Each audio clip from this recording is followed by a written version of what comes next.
Packers visiting the 49ers. And what you were talking about, could Brock Purdy be in a imminent collapse game, and which kind of looked very sloppy. He was on the seesaw like a motherfucker, but I got to give my credit where credit's due. You mean? But he talked about a late touchdown from CMC as well to get it done. The Packers had full control of this game. This was a game that the Packers simply lost.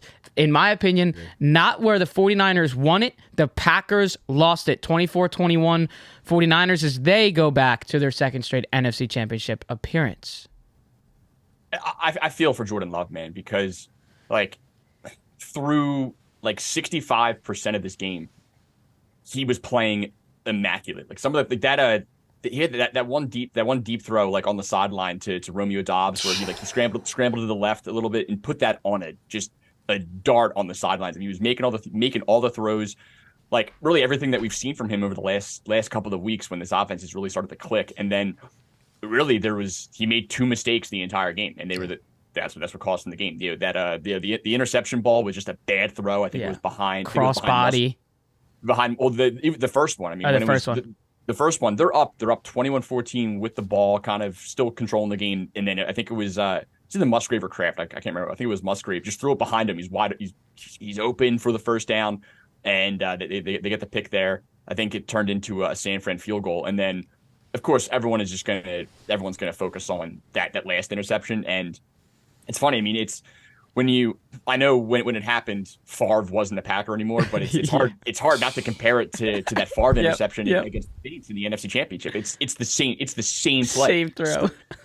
Scrambling right, throwing like a Hail Mary ball over the middle of the field across your body that you don't need, and it ends up being the play that costs you. And it's just unfortunate because I think the Packers had, I don't know if they had 3 timeouts or they had 2 timeouts. There's like just over a minute left. Like you've got time. You've got plenty of time. And it's unfortunate that that's the play that when you go back and you watch the highlights of this game, that's going to get fixated on. And dude, I mean, he looked like a top 5 quarterback until middle of the third quarter. And then it's just, it went away from him. I do think the one thing, I know on the show on a couple of Mondays now, we've gone back and forth on the MVP debate between, whether should it be Purdy? Should it be Lamar? Is it going to go to a quarterback? Does a position player maybe get it? Now it looks like it's going to go to Lamar, and that's fine. There's, I got no arguments there.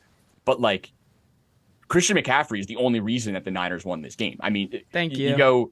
You go mid third quarter. Well, start the third quarter. Niners go 3 and out. Packers come down, immediately score a touchdown. They go up 13-7, and you've got the Niners sort of on their back feet a little bit. And then McCaffrey just houses like a 40-yard touchdown that no other running back in the league would have scored otherwise. And that put them back in the game. That gave them the lead.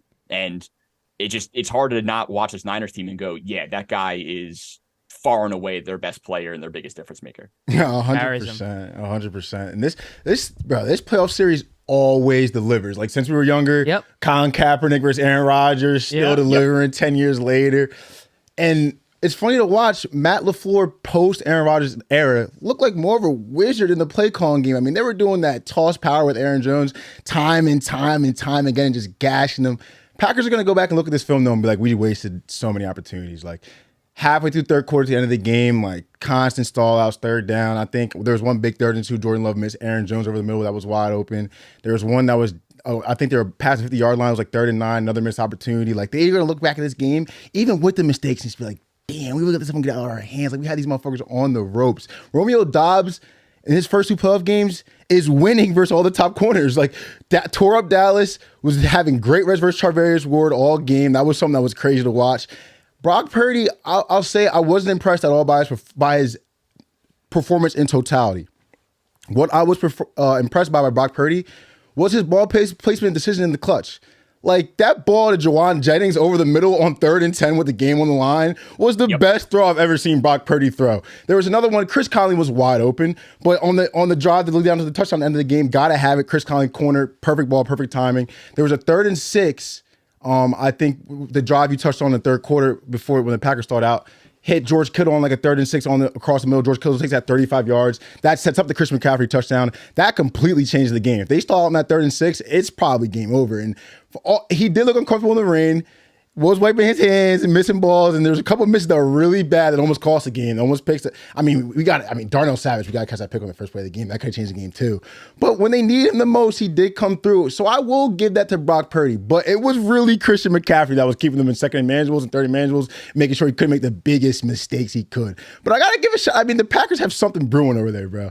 Young ass team overall, making plays. They can win versus the top guys. Like, I love what they got going over there, and I think they're gonna have another. This playoff series is in this iteration, this era is just getting started, and I would not be surprised if the Packers turn this around from 0-1 to 2-1, 3-1 later down the year. So this is gonna be something to watch. Like, there was a scenario. The Packers could have won this game by 3 touchdowns. I mean, they were the better team for the majority of this game, and it was very reminiscent of the Eagles-Niners matchup from a few weeks ago, where the first 2 drives of the game, the Eagles marched down the field with ease against this defense, and they had to settle for 3 both drives. The same thing happened here. I mean, like the first 2 Packers drives, man, they were Aaron Jones was just running the ball at will. I mean, they were just like there was no resistance whatsoever until they got into the red zone. And again, when you're a 10-point dog playing on the road against a team like San Fran, man, field goals are just not going to get it done. So even when they were up, I think they're up 6-0. It's just like, you just know that, hey man, those got to be those have to be touchdowns here. And it just, God, if you're a Packers fan, and we got a lot of Packers fans in the Discord, so like I'm just kind of getting the reaction after the game, and yeah, they were all like really really bummed, but I think all of them for the most part were just like kind of. I think more so excited for the future. They weren't really, weren't really hanging their heads too much. It's just, man, I mean, everything that went wrong down the stretch went wrong. And this game was within reach. Like their last couple of drives, you have the Jordan Love touchdown. They go 3 and out. And then you've got the Carlson missed field goal. Didn't even talk about that. You have to touch on that for a second, man. I mean, this has been like, he was the worst, statistically, he was the worst kicker in the NFL this year. And right before they trot out Carlson for the kick, I think I forget who the sideline reporter was. The sideline reporter said, like, the direct quote was from Matt LaFleur was that when he goes out there, I just close my eyes and pray. If that's what you're doing when your kicker goes out there, then you need a new kicker. Yeah, like, why are you sending him out? Like, go for it. You've had plenty of time to pull anybody off the streets to come in here that might give you just a little more confidence. And like, it's unfortunate that like missed field goals were a very common key theme this weekend. Yeah. But dude, like.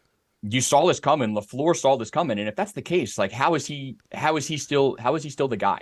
So it's unfortunate, man. But I think if anything, if you're Detroit, you got to be looking at the San Fran defense, and like to an extent, you're kind of licking your chops. Like you can run the ball against this team, and throughout the course of the year, I mean, like look, Detroit has so many weapons. We'll talk about them, when we go into the next game here. But like Detroit has been most successful this year when they're able to establish the run, when they're able to really just sort of control the pace, and you can run the ball against this team. I think Jahmyr Gibbs is in for a monster week next week, and I think that's going to be the potential difference maker of maybe the Lions pulling this off. We'll see here, but like this San Fran defense is beatable. I don't think that they're like this gauntlet that I think that they were sort of like elevated to really throughout the year. I mean, this is a beatable team. No, and also, 100%. But also look at like what that could be for the Detroit defensive front.